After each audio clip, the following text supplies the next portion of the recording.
Address പറയൂ കേട്ടോ. നിങ്ങളുടെ അഡ്രസ്സ് കണക്ട് പേര് ഹലോ പേര് പറയൂ. ഓ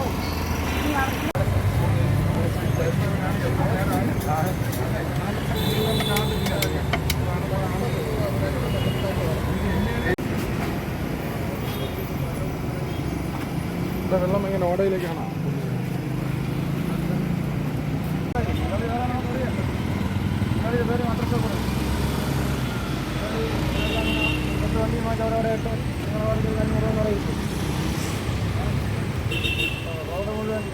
ജീവിക്കാൻ പറയാം.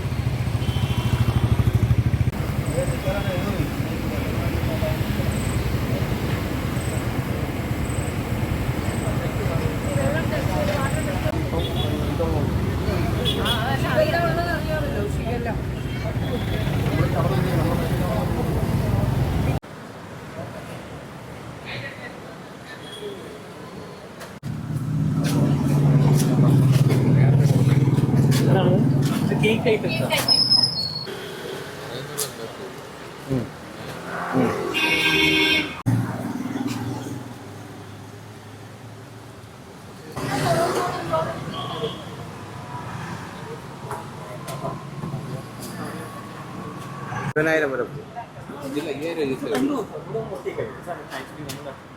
ആനിവേഴ്സറി 1 year കംപ്ലീറ്റ് ആവുന്നത് ബയോ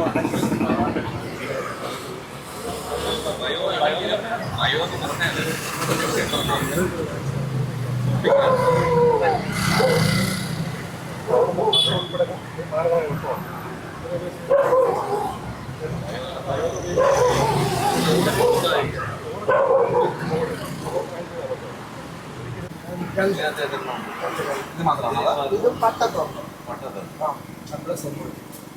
അമൽരാജിന് മാത്രമേ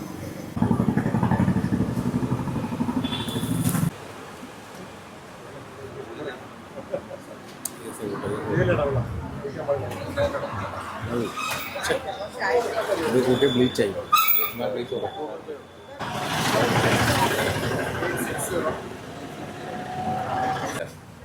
പിന്നെ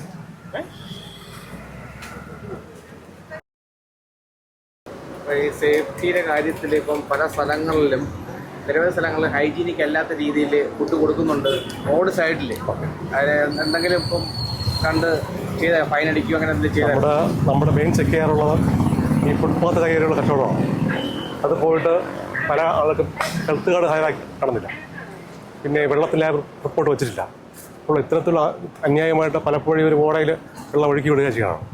അപ്പോൾ നമ്മൾ ഇത്ര കണ്ടുപിടിച്ചിട്ട് ഫൈൻ ഈടാക്കി പോവുകയാണ്. വരും മാസങ്ങളെല്ലാം ഒഴിപ്പിക്കും. അതുപോലെ ഈ പ്ലാസ്റ്റിക് നമ്മുടെ തട്ടുകളിലും പ്ലാസ്റ്റിക് യൂസ് ചെയ്ത് കവറുകൾ യൂസ് ചെയ്ത് കറിയും നമ്മൾ ചെക്ക് ചെയ്യുന്നുണ്ട്. ബയോ നോൺ ബയോ ഉണ്ട്. ബയോ ഭൂമിയിൽ അലിഞ്ഞ് ചേർന്ന് വേണം. അത് കുഴപ്പമില്ല. ബാക്കി നമ്മൾ പിടിച്ച് കൊണ്ടുപോകുന്നുണ്ട്, വീടാക്കുന്നുണ്ട്. ഇന്നിപ്പം എനിക്ക് തോന്നുന്നു രണ്ടാമത്തെ മുമ്പൊരു സെർച്ച് ഉണ്ടായിരുന്നു.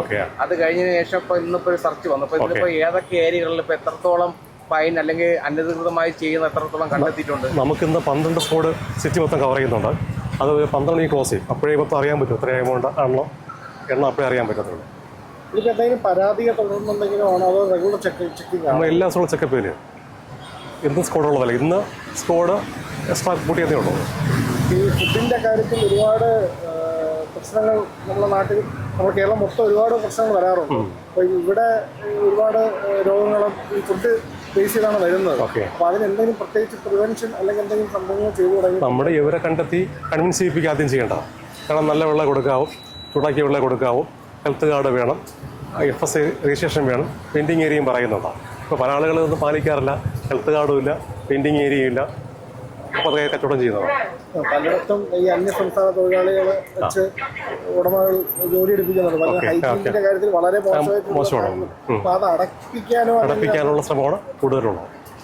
ഈ പല സ്ഥലങ്ങളിലും ഫുഡ് അവിടെ അല്ല ഉണ്ടാകുക, അവർ കുക്ക് ചെയ്തിട്ടാണ് വരുന്നത്. അത് എങ്ങനെയാണ്, ഹൈജീനിക് ആണോ അല്ലയോ എന്ന് എങ്ങനെ അത് നമ്മൾ നോട്ട് ചെയ്യുന്നുണ്ട്. ആ സംഭവങ്ങളൊക്കെ നോട്ട് ചെയ്യുന്നുണ്ട്. അങ്ങനെയുള്ള കടകളെല്ലാം ഇവിടെ കൊടുത്തു പോകും. ഉറപ്പായിട്ടും.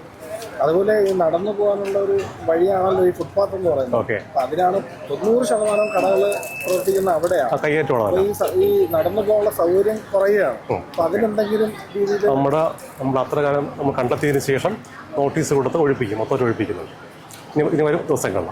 ഇപ്പോൾ ഈ തട്ടുകടകൾ എന്നൊക്കെ പറയുമ്പോൾ കൈ കഴുകുന്നതും മീൻസ് വാ കഴുകുന്നതും എല്ലാം റോഡ് സൈഡിലാണ്. ഓക്കെ. അപ്പോൾ ഇത് ഒരുപാട് പേര് നടന്നു പോകുന്ന ഒരു സ്ഥലമാണ്. അപ്പോൾ അതിനെന്തെങ്കിലും ഒരു നമ്മുടെ ഇത്തരത്തിലുള്ള പ്രവണത ഒഴിവാക്കുന്നതിലേക്ക് വേണ്ടി ഫൈൻ കൊടുത്ത് പോകണം ഇപ്പോഴും തന്നെ കണ്ടെത്തുമ്പോഴാണ്. അടുത്ത നോട്ടീസ് കൊടുത്ത് തന്നെ മൊത്തം ഒഴിവാക്കും എല്ലാവരും. ഇതെങ്കിലും തുടരുന്നില്ല. എല്ലാ ദിവസവും കാണാം. നമുക്ക് ഡെയിലി സ്കോഡ് ഉള്ളത് തന്നെ ഇന്ന് സ്കോഡ് എക്സ്ട്രാ കൂട്ടിയെന്നേ ഉള്ളൂ. സിറ്റി മൊത്തം സ്കോഡ് നിൽപ്പുണ്ടോ.